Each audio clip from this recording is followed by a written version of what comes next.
Hugo Alejandro Sotil Yerén, conocido como Cholo, fue un futbolista peruano que desempeñó un papel destacado en el fútbol de su país. Durante los años 70 integró la generación de jugadores peruanos que alcanzaron notoriedad internacional, contribuyendo al título de la Copa América 1975 y a las participaciones de la selección peruana en los Mundiales de México 1970 y Argentina 1978. Además de sus logros con el combinado nacional, sobresalió por su habilidad técnica desempeñándose como delantero y mediocampista ofensivo. Formado en las divisiones menores de la Alianza Lima, el Deportivo Aliaga y el Club Galeán, debutó como profesional en 1968 con Deportivo Municipal y posteriormente fichó por el Barcelona en 1973. En el equipo catalán compartió protagonismo con Johan Cruyff, logrando la Liga Española en su primera temporada tras una larga sequía del club. Durante su etapa en Europa vistió la camiseta número 10 y acumuló un campeonato de Liga y 2 subcampeonatos antes de regresar al Perú en 1977, donde logró 2 títulos nacionales consecutivos con Alianza Lima. Además de su trayectoria en clubes, Sotil fue reconocido internacionalmente al integrar en 1973 el equipo de América en un encuentro frente a la selección de Europa, donde anotó un gol. Su popularidad trascendió el ámbito deportivo, protagonizando en 1972 la película Cholo, dirigida por Bernardo Batiemsky, cuya restauración fue presentada en el Festival de Cine de Lima en 2021. Orígenes y formación. Nació en Ica el 18 de mayo de 1949 en el seno de una familia de origen humilde. Su infancia transcurrió en condiciones económicas precarias, lo que marcó sus primeros años de vida. A pesar de estas dificultades, mostró desde pequeño un interés por el fútbol, aunque su madre le restringía jugar en los campos polvorientos de su ciudad para evitar que dañara el único par de zapatos que poseía. En su adolescencia emigró junto a su familia a Lima en busca de mejores oportunidades. Se establecieron en el barrio del Porvenir, en el distrito de La Victoria, donde comenzó a participar en partidos de fútbol en su comunidad. En este entorno, su habilidad para el regate y el control del balón se hizo notoria, lo que lo llevó a ganarse un lugar en los encuentros locales, destacando como un joven prometedor en el deporte. Durante su etapa formativa integró las divisiones menores de Alianza Lima desde los 14 años, donde compartió equipo con otras figuras destacadas del club victoriano como Teófilo Cubillas y los hermanos Eugenio y Guillermo La Rosa. En este periodo logró 2 títulos invictos obtenidos consecutivamente en 1964 y 1965. Los siguientes años continuaría su formación en el Club Deportivo Aliaga, cuyo presidente sería más tarde su suegro, y finalmente en el Deportivo Galeán. Trayectoria profesional. Deportivo Municipal. En 1968, con 18 años, el dirigente del Deportivo Municipal, Enrique Noriega, lo llevó al Club Edil y Sotil pasa a formar parte de su plantilla, que ese año jugó en la segunda división peruana. Sotil se convierte en la gran figura del equipo y del campeonato. Fue tal su desempeño que cada fin de semana la gente abarrotaba el Estadio San Martín de Porres solo para verlo jugar. Su presencia en el equipo convocaba más público que casi todos los equipos de la primera división. Muchos lo pedían para selección, pero el técnico brasileño Didi decidió no convocarlo hasta verlo en la primera división. El éxito en la primera división peruana. El año 1969, ya en primera división, Sotil convirtió al Deportivo Municipal en protagonista del campeonato y en su primera temporada anotó 10 goles en 18 partidos y ayudó a que sus compañeros Manuel Mellán y Jaime Mosquera fueran también goleadores. Fama en el fútbol sudamericano.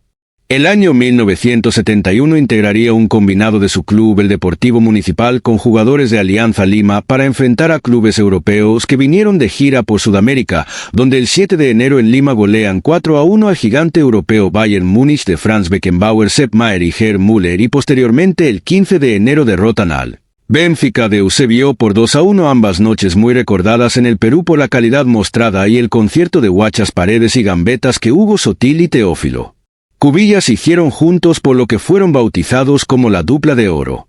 En 1973 integró el equipo titular de una selección americana que enfrentó a la de Europa de Cruyff, Eusebio y Beckenbauer. El partido terminó 4-4 y Sotil anotó el tercer gol de su equipo. Luego, en tanda de penales, la selección de América se impuso por 7-6. Esa noche jugó al lado de otras figuras de Sudamérica como Roberto Rivelino, Fernando Morena, Miguel Brindisi, Víctor Espárrago, Teófilo Cubillas y otros.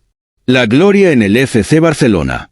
Hugo Sotil con el Fútbol Club Barcelona en la temporada 1975-1976.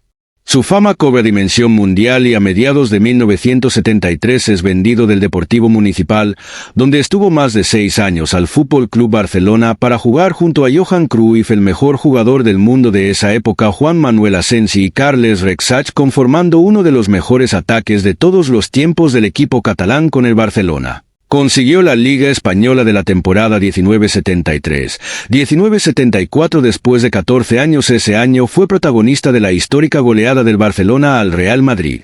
Por 5-0 en el Santiago Bernabéu, Sotil anotó el quinto gol. La superioridad del Barcelona fue tan abrumadora que Luis Molauni, entrenador del Madrid, al finalizar el choque aseguró: hacía años que no veía un equipo tan sensacional como este. Y es que el Barcelona no solo era Cruyff, pues Sotil, con su regateo imprevisible, su explosión y gran sentido colectivo, era el acompañante perfecto del genio neerlandés.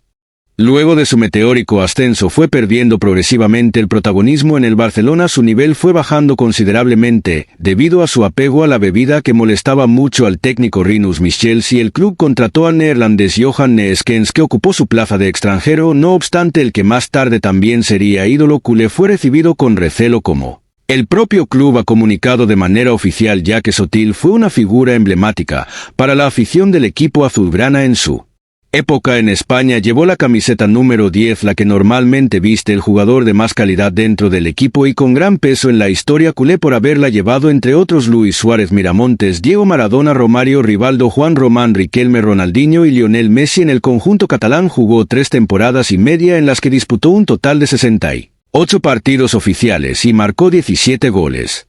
El bicampeonato con Alianza Lima. En 1977 Alianza Lima paga por su ficha, encontrándose con Teófilo Cubillas y alternando con otras figuras de la época como César Cueto, Guillermo La Rosa Rabello, Jaime Duarte y José Velázquez. Formaría un equipo que ganó los títulos de 1977 y 1978, mostrando un buen nivel aunque sin la brillantez de sus primeros años. Participó en la Copa Libertadores de 1978, llegando a semifinales y anotando 5 goles en 9 partidos. Últimos años como profesional y retiro. Para el año 1979 Sotil emigraría al Independiente Medellín de Colombia. En entonces su nivel ya no era el mismo. En 1981 volvería al Deportivo Municipal, club que lo vio nacer, y jugaría ahí hasta el año siguiente, anunciando luego su retiro. Después de un año sin jugar, Sotil volvería brevemente al fútbol en 1984 con 35 años por el club Los Espartanos, un pequeño equipo de Pacasmayo, La Libertad, recién ascendido a la primera división. A fines de 1985 fue jugador y entrenador de dicho club tras la renuncia de Vito Andrés Bartoli. En el año 1986 Hugo Sotil dirigió a Deportivo Junín en el campeonato descentralizado. No obstante, Sotil también tenía carné de campo como jugador y solo jugó un partido, y fue en el Estadio Modelo de Huánuco visitando al León de Huánuco. Fue el último partido oficial de Hugo Sotil, quien se retiró jugando por el Deportivo Junín y no por los Espartanos de Pacasmayo, como se registra en muchas fuentes, incluso en el portal del Barcelona. De esta manera, se retiró de la actividad futbolística. Después del retiro, su carrera fue brillante pero muy corta, aunque suficiente para dejar una huella imborrable en la afición peruana, que gozó de su extraordinaria habilidad gambeta y también de su humildad, lo que le permitió tener una gran popularidad. Su vida es comparada por los entendidos del fútbol con George Best, jugador de Irlanda del Norte, que al igual que Sotil acabaría rápidamente su carrera debido al alcohol. En los años 70 la polémica en el Perú era sobre quién era el mejor, Sotil o Cubillas. Debido a la alta calidad de ambos jugadores, es sabido que este último tuvo una vida muy ordenada, ejemplar, por lo que su carrera fue más dilatada, y con el tiempo alcanzó un gran reconocimiento en el medio futbolístico internacional. Fue considerado por los entendidos como el mejor dribleador regateador del mundo en los años 70, por encima del argentino René Hausemann. En Perú es considerado uno de los jugadores más habilidosos de toda su historia, junto al gran Miguel Loaiza, de paso por el Barcelona de España y Huracán y Boca Juniors de Argentina. A finales del año 2005 fue nombrado el primer socio honorario de la Peña Blaugrana de Lima, peña oficial del Fútbol Club Barcelona en la ciudad de Lima. En la zona este de la ciudad de Ica, en el distrito de Parcona, hay un estadio que lleva su nombre, el Estadio Hugo Sotil. Selección nacional: Hugo Sotil, Teófilo Cubillas y Roberto Chale en el Estadio Nacional en 1973. Debutó con la selección peruana de fútbol en un contexto de alta expectativa en 1969 tras el ascenso de su equipo a la primera división y la clasificación de Perú al Mundial de 1970. El técnico Didi lo convocó por primera vez. Su debut se produjo en febrero de 1970 en un amistoso contra Bulgaria en Lima. Ingresó en el segundo tiempo cuando Perú perdía 2-0, contribuyó a la remontada con 3 goles incluido uno de Chalaca, sellando una victoria de 5-3 para Perú. Este partido marcó su irrupción en el fútbol internacional. Durante el Mundial de México 1970 tuvo una actuación destacada en el partido contra Bulgaria similar al amistoso previo. Perú volvió a revertir un marcador adverso ganando 3-2 en una actuación clave para alcanzar los cuartos de final, donde fue eliminado por Brasil en 1975. Participó en la Copa América disputando únicamente la final debido a que el entrenador del Fútbol Club Barcelona, Rinus Michels, le había negado el permiso, pero escapó de la concentración. Abordó un taxi al aeropuerto de El Prat y tomó un vuelo a la capital venezolana, donde jugó el partido definitorio. En el partido decisivo contra Colombia anotó el único gol que aseguró el segundo título de la competición para Perú. En el proceso de clasificación para el Mundial de 1978 tuvo un papel importante liderando al equipo en la ausencia de Teófilo Cubillas por lesión. En un partido clave contra Chile marcó el primer gol y contribuyó al segundo, lo que aseguró la clasificación. Sin embargo, una lesión prolongada afectó su rendimiento durante el torneo, donde no logró ser titular. A lo largo de su trayectoria internacional disputó 62 partidos con la selección peruana, anotando 18 goles. Su estilo de juego, caracterizado por su habilidad técnica y capacidad para influir en momentos decisivos, lo convirtió en una figura representativa del fútbol peruano en la década de 1970.